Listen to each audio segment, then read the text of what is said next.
Bonjour à tous et merci de prendre le rendez-vous de ce nouveau numéro du 12h45 dont voici les titres. L'année académique 2020-2021 a débuté à l'université d'Abomey-Calavi. La communauté universitaire a retrouvé le chemin des amphis. BB24 a suivi pour vous la cérémonie de lancement des activités pédagogiques. Les détails sont à suivre. Envie de lire, deux possibilités s'offrent à vous, la lecture d'un livre en version papier ou la lecture en ligne. Entre le confort du papier et celui du numérique, les avis divergent.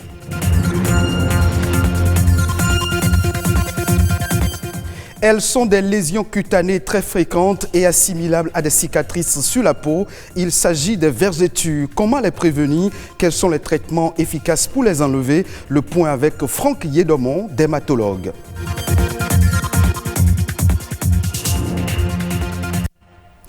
On démarre cette édition par l'éducation pour parler de la rentrée académique universitaire 2020-2021 à l'université d'Abomey-Calavi. À la faveur de cette rentrée solennelle, les autorités rectorales ont fait le bilan de l'année académique écoulée et défini les grandes orientations de l'année qui s'ouvre.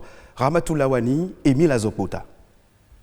Une année académique 2019-2020 exceptionnelle marquée par un contexte sanitaire assez difficile. L'université d'Abomey-Calavi place la rentrée universitaire 2020-2021 sous le signe du dialogue, de la consolidation des acquis et de l'adoption de nouvelles stratégies appropriées.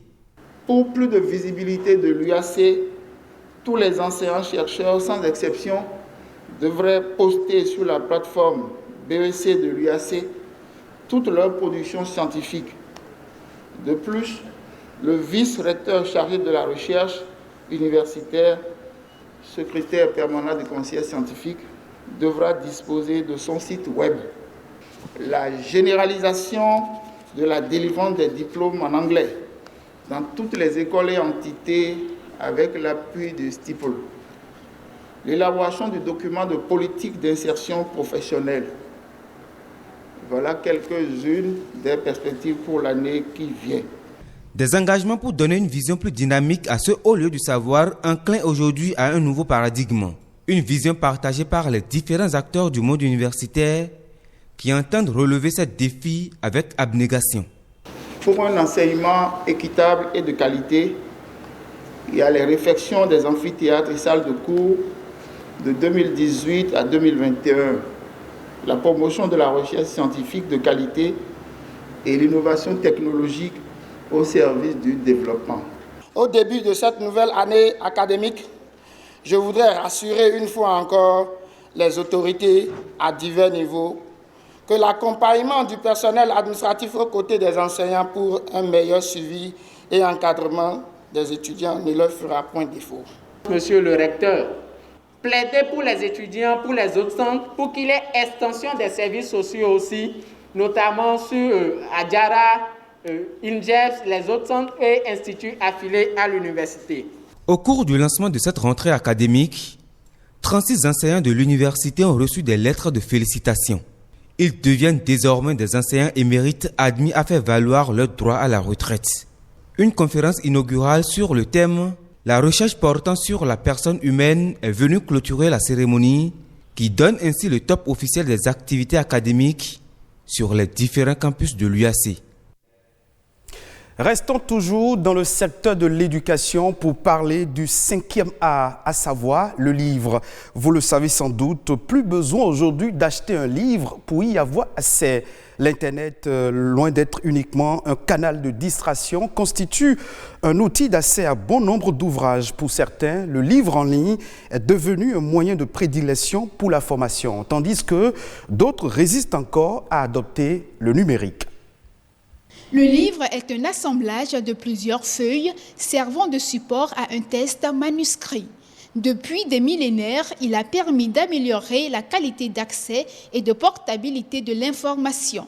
Pour cette qualité qui lui est intrinsèque, lire des ouvrages est on ne peut plus une nécessité. Recommandé dès le bas âge, pour ceux qui s'y adonnent, le résultat est souvent concluant. La lecture, pour moi, c'est une passion parce que depuis le bas âge, j'aime la lecture, j'aime lire. Ça fait voyager aussi la lecture. La lecture permet d'abord de se cultiver, de se distraire, mais c'est également de développer sa capacité intellectuelle à réfléchir et à faire des analyses. Dans la perspective de faire du monde un village planétaire, le livre n'a cessé sa mutation. Du papyrus au parchemin, du parchemin au papier, du papier au livre, l'ère du numérique apporte sa touche particulière, le livre numérique. Le livre, c'est un outil pédagogique de premier plan. Nous avons 2 types de livres numériques qui sont les livres sur tablette, plus adaptés aux individus qu'aux institutions, et les livres numériques en ligne qui ont un niveau hautement scientifique, qui permettent la recherche et qui sont adaptés aux universités. Les livres physiques sont ancrés dans les habitudes. Nonobstant l'utilisation quotidienne des smartphones, l'emploi des livres numériques tarde à être adopté chez certains.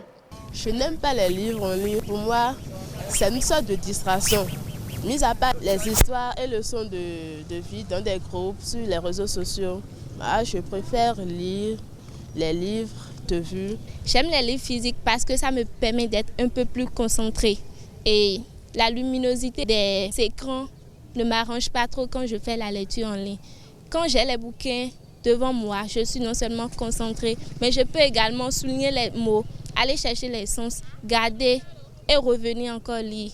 Mais sur les écrans, ce n'est pas trop pratique pour moi. Pas trop pratique, certes.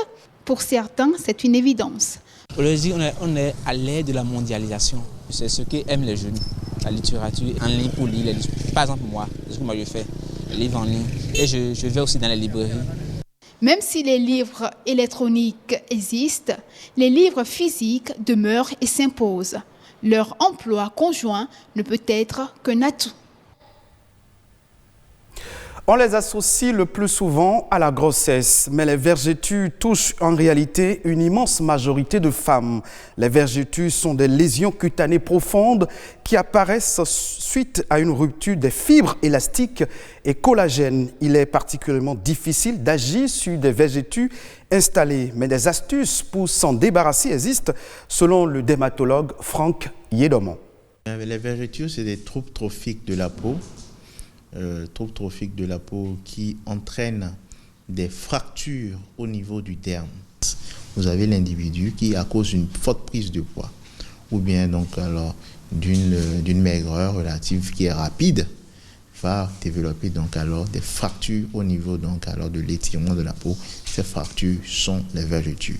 Les vergetures ne sont pas une maladie à risque de donner des complications. La seule complication, c'est le caractère esthétique. Ensuite, il y a un phénomène important aussi qu'il faut dire, c'est l'utilisation de produits éclaircissants. Vous avez des crèmes, des produits qui sont vendus dans les pharmacies, dans les marchés, dans les boutiques, en général, qui peuvent contenir des corticoïdes. Et donc, vous allez voir que les femmes qui se dépigmentent, même qui sont minces, qui n'ont aucune prise de poids, qui n'ont aucun facteur, cette dépigmentation, donc alors, en créant l'atrophie cutanée, peut multiplier les vergetures. Il y a 3 types de traitements. Il y a d'abord des crèmes qui sont proposées à base d'oxacéprol qui sont utilisées et qui ne donnent pas de bons résultats. Vous avez 20% donc d'amélioration, donc ce qui est faible.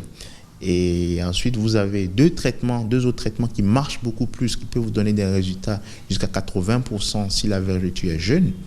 Donc, c'est la mésothérapie qui consiste à injecter donc à l'aide d'un appareil de l'acide hyaluronique au niveau donc des vergetures. Donc en plus 5, 6, 7 séances, vous pouvez avoir une amélioration jusqu'à 80%. Et vous avez ensuite une deuxième technique qu'on appelle la carboxythérapie qui est utilisée, qui consiste à injecter en général du monoxyde de carbone dans le derme. Et donc quand vous le faites comme ça, tout le derme donc se remet donc alors en fonctionnement et produit donc de l'oxygène qui est très bien pour la production des fibres collagènes qui viennent combler cela. Restons au plan national à travers ce condensé de quelques faits marquants de l'actualité nationale. La nation en bref et en images, c'est avec Amandine Aliambossou.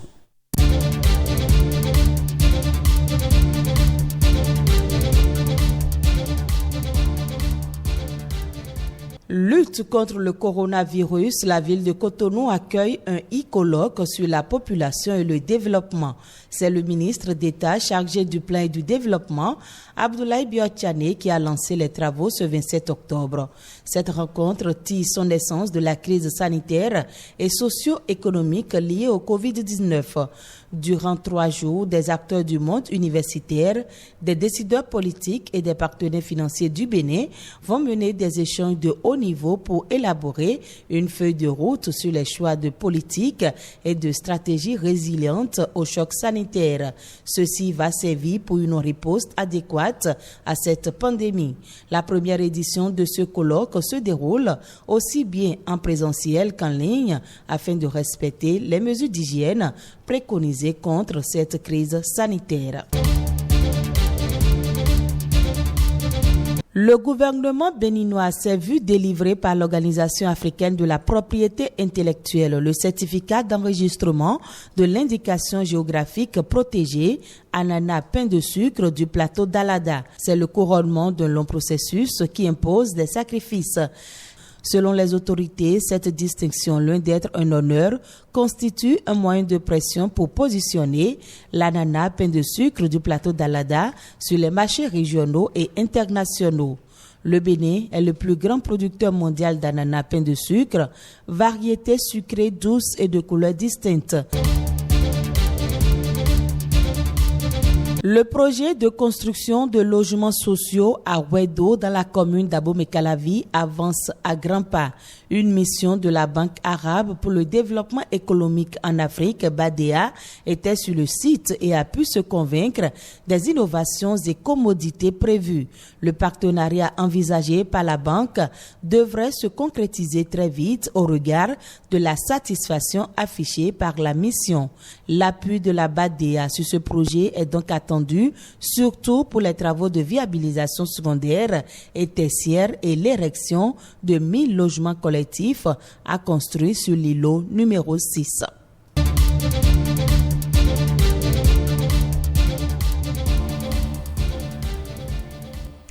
Allons à la découverte d'une femme gabonaise pas comme les autres. Son nom, Jocelyne Maléou, la quarantaine révolue, exerce dans la production de parpaings, autrement appelé briques. Les aptitudes physiques de cette Gabonaise impressionnent son entourage.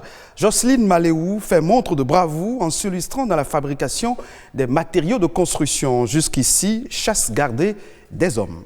Sur hangar et l'espace de production des parpaings où excelle Jocelyne Maléou, la quarantaine à peine, une femme qui visiblement n'est pas comme les autres. J'avais du mal à payer l'école de mes enfants. J'avais du mal à nourrir mes enfants. La grande sœur, moi-même, je lui ai dit non, paye le sable, le ciment, moi, je vais le faire. C'est là où elle a acheté le ciment, le sable, le gravillon. Et j'ai commencé 1 sac, 2 sacs, 3 sacs, et au fur et à mesure. Les aptitudes physiques de Jocelyne impressionnent son entourage, d'où la fascination de sa sœur aînée. Elle part de 27, maxi 30. Donc c'est de la bonne qualité, c'est la brique de bonne qualité. Beaucoup ont eu à la tester et ils sont fiers. La preuve, elle a beaucoup de commandes. De par son gabarit, il y en a qui ont un peu peur. Et puis d'autres, par contre, manifestent leur intérêt en l'encourageant. Femme d'une vivacité, telle une armoire à glace, cette compatriote a su trouver le bon dosage dans la fabrication de ces matériaux de construction. J'ai commencé à faire 2 boîtes de sable jaune et 2 boîtes de sable noir. Et ça me sort des très bonnes briques. Au lieu d'attendre la fin du mois, arrive d'attendre l'argent d'un homme, c'est mieux. Dieu a dit mange à la sueur de ton front. Alors, ce que je peux demander à mes sœurs gabonaises, c'est s'ils peuvent faire comme moi, c'est bien. Chasse gardée des hommes, cette jeune dame fait montre de bravoure et de robustesse en s'illustrant dans la confection des parpaings, autrement appelés briques. Autant dire que la décennie de la femme développe des vocations au sein de la gente féminine gabonaise. Ici, à Bambouchine, à Nzengayon, pour Gabon Première, Henrik Bokoko et Victor Moudunga. C'est la fin de cette édition. Merci de votre fidélité. Retrouvez ce journal sur le site de l'ORTB, www.ortb.bj.